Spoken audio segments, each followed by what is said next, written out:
अब तो पानी भी फ्री कर दिया उन्होंने। पानी फ्री कर दिया, लेकिन वो तो नाले का पानी आ रहा है ना। आप पानी यूज किए हैं दिल्ली का? क्या वो आरओ का पानी है या नाले का पानी है? आप खुद बताइए। तो जब नाले का पानी है, नाले का पानी तो कहीं भी फ्री है। अभी बारिश हो गया, केजरीवाल साहब कह देंगे कि यहाँ पानी लगा हुआ है, पी लो, और वो जोड़ देंगे कि हमने जनता को नेचुरल पानी दिया। तो ये कोई नीति होता है जी? जिस तरह से अभी सिंगापुर से उनका कहना है कि हमें निमंत्रण आ रहा है कि हमें जाने नहीं दे रहा है, कि वो कह रहा है कि हमें दिल्ली मॉडल पेश करना है, मोदी सरकार इससे डरती है। वो मुख्यमंत्री सिंगापुर के हैं या दिल्ली के हैं? वो नागरिक भारत के हैं कि सिंगापुर के हैं? वो उनसे दिल्ली संभल नहीं रहा है। ये डर के मारे इनके घोटाला उजागर हो गया। ये डर के मारे भाग रहे हैं ये कि हम वहीं चल जाएं, उनका घोटाला साबित होना ही है। वो सिंगापुर जा नहीं रहे हैं। मुख्यमंत्री यहाँ के यहाँ रह के जनता का सेवा करे। सिंगापुर में तो अय्यासी होता है। वो वहाँ क्या जाना चाहते, कौन नहीं जानता है। उनको दिल्ली में ज़रूरत है, और वो बार बार बता रहे कि सिंगापुर से रोक रहे हैं। सिंगापुर में लोग अय्यासी करने जाते हैं, और मुख्यमंत्री का सिंगापुर, इंग्लैंड, जापान से क्या लेना देना है? आप अपने देश को, जनता के साथ खड़े रहिए, इनका डेवलप कीजिए। फिर भाजपा, उनका आरोप है कि मोदी सरकार हमसे डर गई है। पूरी भाजपा पे खौफ में इसलिए हमें जाने नहीं दे रहे, क्योंकि दिल्ली मॉडल देश का नंबर 1 मॉडल बन चुका है। दिल्ली कहाँ मॉडल है? दिल्ली मॉडल नहीं है, दिल्ली दारू से मॉडल हो गया। एक के साथ एक फ्री, ये मॉडल हुआ। वो भाजपा इनसे डर नहीं रही है। भाजपा से ये डर रहे हैं कि भाजपा मुझे खुला पारा न खोल दे। 144 करोड़ रुपए घपला का उन पर आरोप लगा, हम लोगों ने लगाया, भाजपा वालों ने।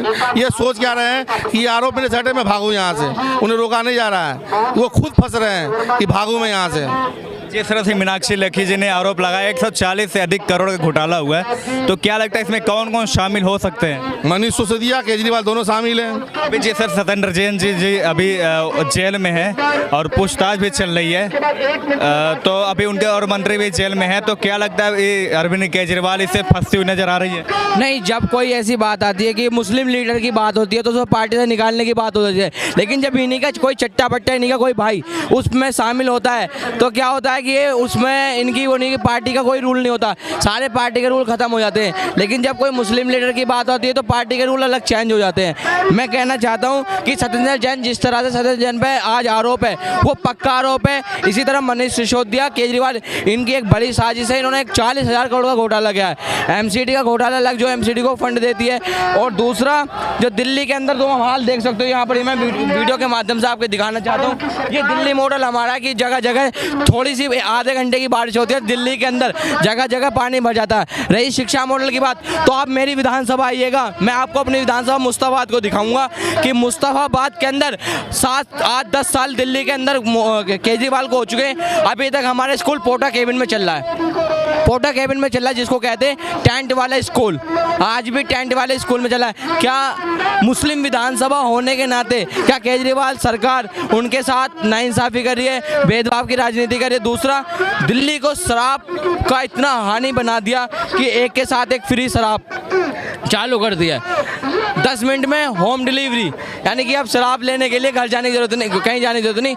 आप घर से फ़ोन करो, ऑर्डर करो, शराब भी, जैसे जोमेटो आपको खाना पहुंचाता है, स्विगी आपको खाना पहुंचाता है, वैसे ही आपको शराब भी पहुंचाई जाएगी। आप इतना गंभीर आरोप लगा रहे हैं, लेकिन अरविंद केजरीवाल जी का कहना है कि हमने शिक्षा को देश का नंबर 1 शिक्षा के मामले में दिल्ली को मॉडल बनाया। उसके बाद उनका कहना है कि सरकारी अस्पतालों को हमने मॉडल 1 बनाया और प्राइवेट हॉस्पिटलों से भी बेहतर है।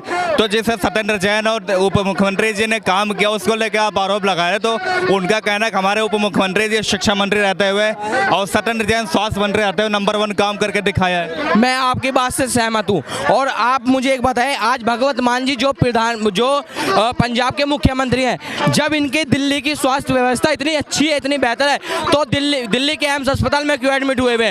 वो राजीव गांधी में एडमिट होते, वो तेग बहादुर में एडमिट होते, वो क्या कहते हैं, जगप्रीत चंद्र में एडमिट होते, वो क्या नाम है उसका, जीटीबी में एडमिट होते हैं, वो केंद्र सरकार के अस्पताल में क्यों एडमिट है? वो इसलिए एडमिट है क्योंकि दिल्ली की स्वास्थ्य व्यवस्था बिल्कुल भी ठीक नहीं है।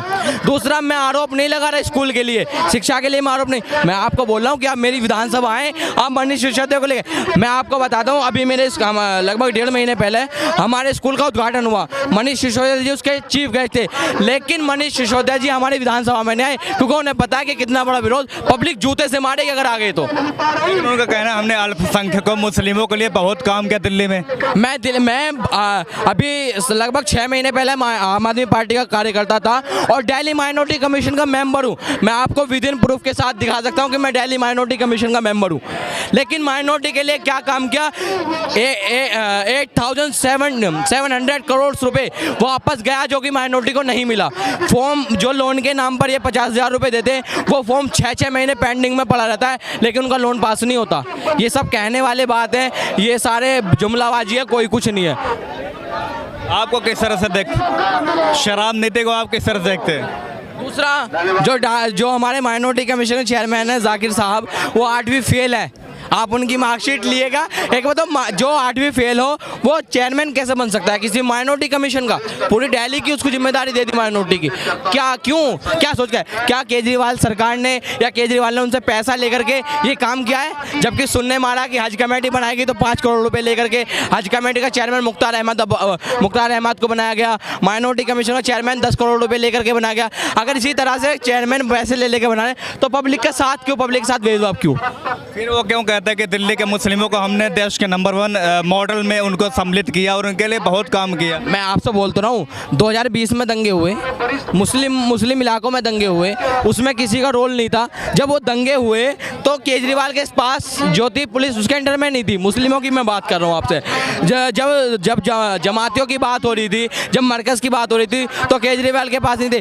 केजरीवाल ने आंकड़े बतौर अलग अलग दिए, लेकिन जैसे ही कोई ऐसे अदर कम्युनिटी की बात आती है तो केजरीवाल खामोश हो जाता है, और जब मुस्लिमों की बात होती है तो उसके अंदर एक जोश ताकत आ जाता है कि उनको बरगलाने के लिए, उनको डराने के लिए इस तरह का उनके अंदर प्रपंच रचा जाता है कि मुसलमानों को मतलब खतरा है। खतरा मुसलमान को, हिंदुओं को खतरा नहीं है।